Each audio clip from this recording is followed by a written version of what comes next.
Fala galera, bem-vindos ao canal Tudo é Física. Hoje continuando a nossa série de 20 passos para você ser bem-sucedido na primeira fase da Olimpíada Brasileira de Física. Hoje com o 8º passo, impulso e quantidade de movimento. Se você tem acompanhado essa série de estudos e está gostando, peço que você vai logo deixando seu like aqui no vídeo, vai se inscrevendo no canal, isso é muito importante para o nosso trabalho.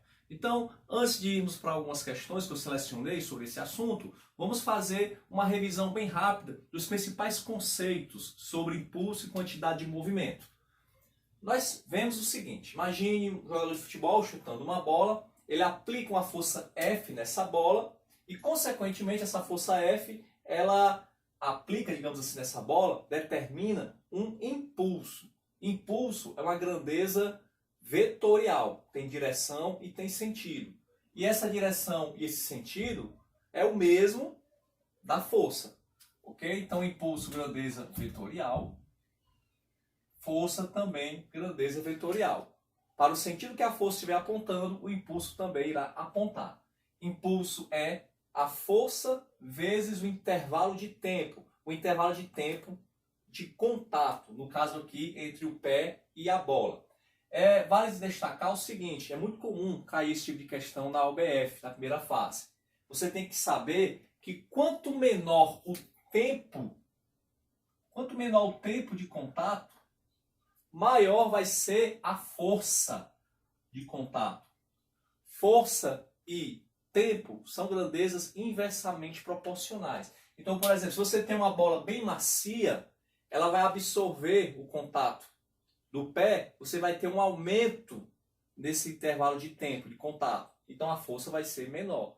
Agora, se for uma bola de areia, que é muito usado para exercícios físicos, às vezes até fazem pegadinhas com crianças, colocam uma bola de areia no chão, pede para a criança chutar, e quando ela chuta, ela acaba machucando o pé. É uma brincadeira até perigosa essa. O que acontece? Como essa bola é mais dura, o tempo de contato é menor.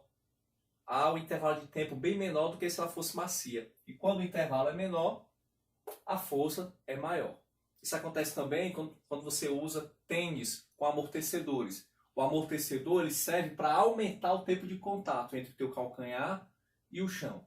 E ao aumentar o tempo de contato, diminui-se a força e, consequentemente, preserva as articulações, joelho, tornozelo e etc. Esse é o conceito de impulso. Podemos também calcular o impulso utilizando a área do gráfico força em função do tempo. A área do gráfico pode ser um retângulo, pode ser um triângulo, um trapézio. A área desse gráfico vai ser numericamente igual ao impulso. Quantidade de movimento também é uma grandeza vetorial. Imaginemos um automóvel de massa m, velocidade v. A quantidade de movimento é definida como produto da massa pela velocidade. A direção e o sentido da quantidade de movimento é a mesma direção e sentido da velocidade. Ok? Teorema do impulso vai relacionar esses dois conceitos, impulso e quantidade de movimento. Se nós tivermos, por exemplo, um automóvel com velocidade V1, o motorista acelera, a velocidade aumenta para V2. Houve uma mudança de quantidade de movimento. A quantidade de movimento é massa vezes velocidade, no caso, velocidade 1. Quando a velocidade aumenta, é velocidade 2 agora, massa vezes velocidade 2. Houve uma alteração na quantidade de movimento. Essa quantidade de movimento, ela muda devido à ação de uma força. No caso, o motorista ao acelerar, o motor vai queimar mais combustível, vai ter uma força extra, que vai fazer com que o carro acelere, mude de velocidade. Essa força extra é o que determina o impulso nesse automóvel. O impulso resultante vai ser a variação da quantidade de movimento. Quantidade de movimento final menos a quantidade de movimento inicial. Muito comum também na OBF de primeira fase, esse tipo de questão. E, finalmente, conservação da quantidade de movimento. Se o sistema ele é isolado de forças externas, não tem aceleração. A velocidade não muda. Consequentemente, a quantidade de movimento também não muda. Então, nós vamos ter uma quantidade de movimento final igual à quantidade de movimento inicial. Isso para sistemas onde A soma das forças externas é nula.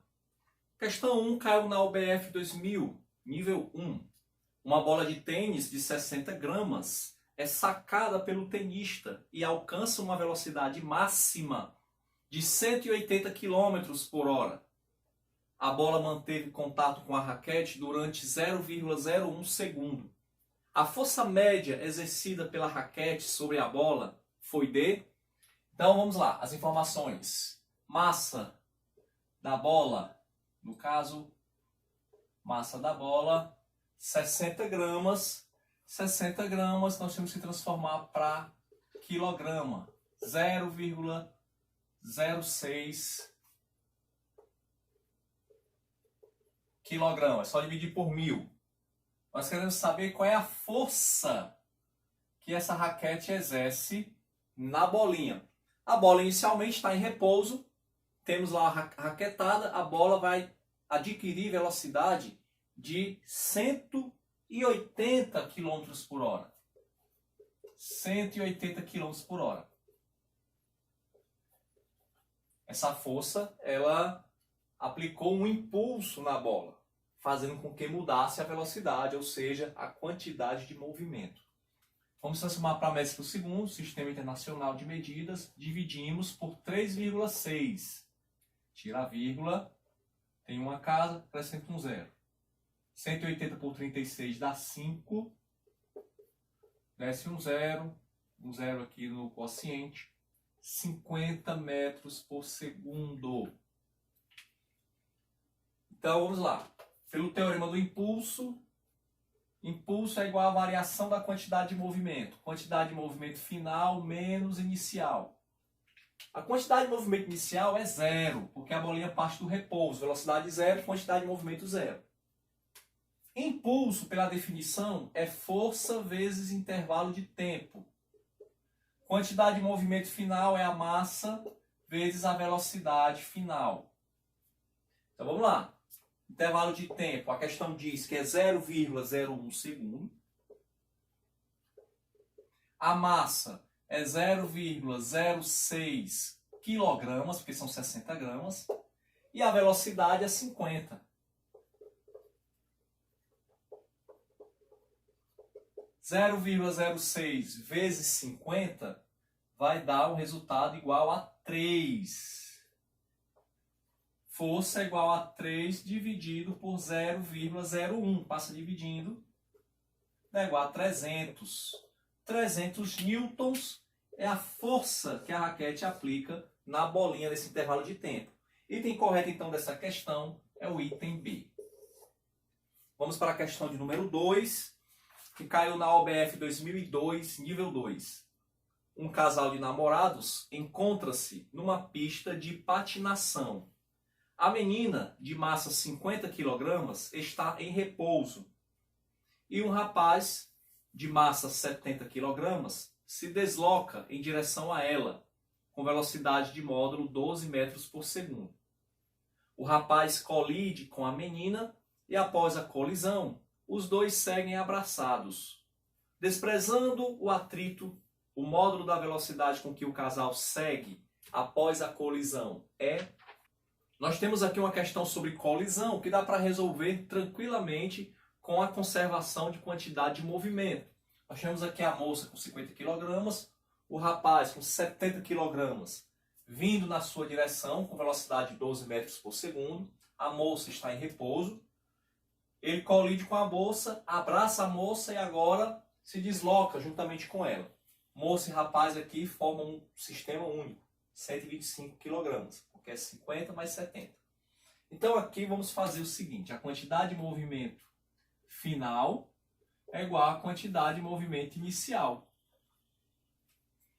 Quantidade de movimento final é o sistema como um todo, é a massa total, ou seja, a massa total, no caso, é 120. A gente pode colocar logo 120.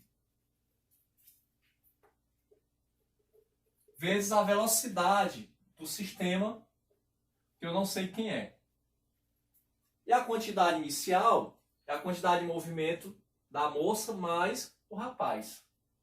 a quantidade de movimento da moça, a massa da moça, vezes a velocidade da moça, que é 0, mais a quantidade de movimento do rapaz, que é a sua massa, 70, vezes a sua velocidade, que é 12. Veja que eu estou estabelecendo que o sentido positivo da trajetória é para a esquerda, certo? Poderia ser o contrário, não tem problema. 120 vezes V igual 50 vezes 0 é 0. 70 vezes 12, nós vamos ter 840. 840, 70 vezes 12. Passa o 120 dividindo. 840 dividido por 120, corta os zeros, dá 7. 7 metros por segundo é a velocidade dos dois juntos. Item correto da questão de número 2. Item A. Vamos para a questão de número 3. O jogador Roberto Carlos, da seleção brasileira de futebol, costuma chutar faltas nas quais a bola, de massa aproximadamente 400 gramas, chega a atingir 126 km por hora.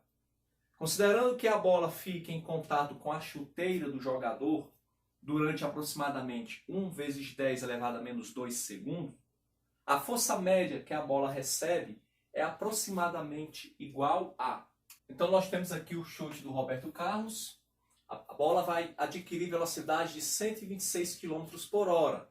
Estava em repouso, com quantidade de movimento 0, e agora passa a ter velocidade de 126 km por hora. Velocidade essa que, transformando para metros por segundo no sistema internacional, será igual a, tira a vírgula, acrescenta um zero no dividendo, 126 dividido por 36, dá por 3, 3 vezes 6, 18, vai 1, 3 vezes 3, 9, com 1, 10. Sobra 18, desce o 0, 5. Então nós temos velocidade de 35 metros por segundo. A massa da bola, 400 gramas, 0,4 quilogramas. Então nós temos uma variação de quantidade de movimento, eu quero a força, esse tipo de questão que pede a força exercida numa certa variação de quantidade de movimento, não tem para onde correr. É teorema do impulso. Impulso é quantidade de movimento final menos quantidade de movimento inicial. O impulso, por sua vez, por definição, é força vezes tempo, intervalo de tempo. A quantidade de movimento inicial é 0, porque parte do repouso da bola. A quantidade de movimento final é a massa vezes a velocidade final. Força vezes o tempo, a questão informa que é 10 elevado a menos 2. A massa é 0,4 quilogramas. E a velocidade final é 35 metros por segundo. 0,4 vezes 35. 4 vezes 5 é 20, vai 2. 4 vezes 3 é 12. Com 2, 14. Desce a vírgula. 14. 14. Passa o 10 a menos 2 dividindo. Esse 10 a menos 2 sobe e troca-se o sinal do expoente. Fica 14 vezes 10 ao quadrado. Que é a mesma coisa que 1.400, porque 10 ao quadrado é 100 vezes 14, 1.400 newtons. Essa é a força exercida pelo pé do jogador na bola. Item correto, item C. Pois é isso, pessoal. Esse é o 8º passo para você ter sucesso na OBF, primeira fase, impulso, quantidade de movimento e teorema de impulso. Essas 3 questões retratam mais ou menos o que a OBF espera de você, espera que você saiba, para que você possa ser bem sucedido. Beleza? Então muito obrigado por você ter ficado até aqui nesse vídeo. Peço mais uma vez que se inscreva no canal, dê um like no vídeo e aguardo você nos próximos vídeos. Até lá e bons estudos!